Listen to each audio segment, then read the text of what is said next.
Hello, my name is Jasmine Brockman, and I'm coming at you with Rayshonda Temple, J.E. Nebulele, and Chase Lee to present our final project problem for the Fall 2017 ESP workshop, taught by Resh Mahavir. Our problem is as follows. The CN Tower in Toronto, Canada, is the tallest freestanding structure in North America. A woman on the observation deck, 1,100 feet above the ground, wants to determine the distance between two landmarks on the ground below. She observes that the landmarks on the ground below, that the angle formed by the lines of sight of these two landmarks is 43 degrees. She also observes that the angle between the vertical and the line of sight of one of the landmarks is 62 degrees and to the other landmark is 54 degrees. Our goal is to find the distance between the two landmarks.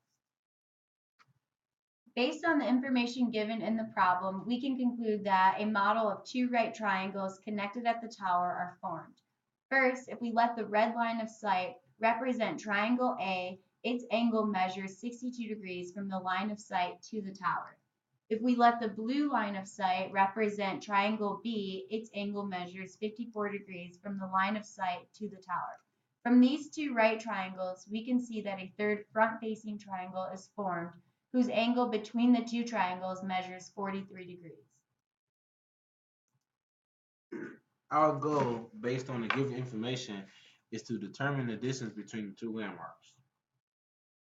For our process, since it is known that there is a third front-facing triangle formed, to find the distance of side C, which is the distance between the two landmarks, first we had to find the length of A and B, which are the line of sights. Because we are given each angle that the line of sight forms with the tower, we can find the length of sides A and B by using cosine. After we found side A and B, we can use the law of cosines to find side C, which is the distance between the two landmarks. Step 1. Use cosines to find the length of the lines of sight. In a right triangle, the cosine of a given angle is the adjacent side over the hypotenuse. Hypotenuse being the side opposite of the 90-degree angle. Our equation for triangle A is cosine of 62 equals 1150 over side A, which equals 1150 over cosine of 62. For triangle B is cosine of 54 equals 1150 over side B, equal 1150 over cosine of 54.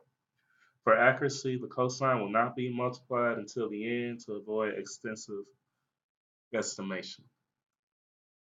Step 2. Use law of cosine to find the length of C.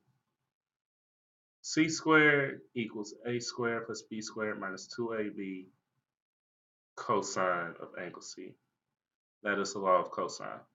For our equation, C squared equals 1150 over cosine of 62 squared plus 1150 over cosine of 54 squared minus 2 times 1150 over cosine of 62 times 1150 over cosine of 54 times the cosine of 43.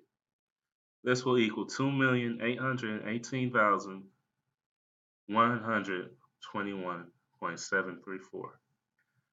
Now finally, take the square root of this number, which is approximately 1,678.73.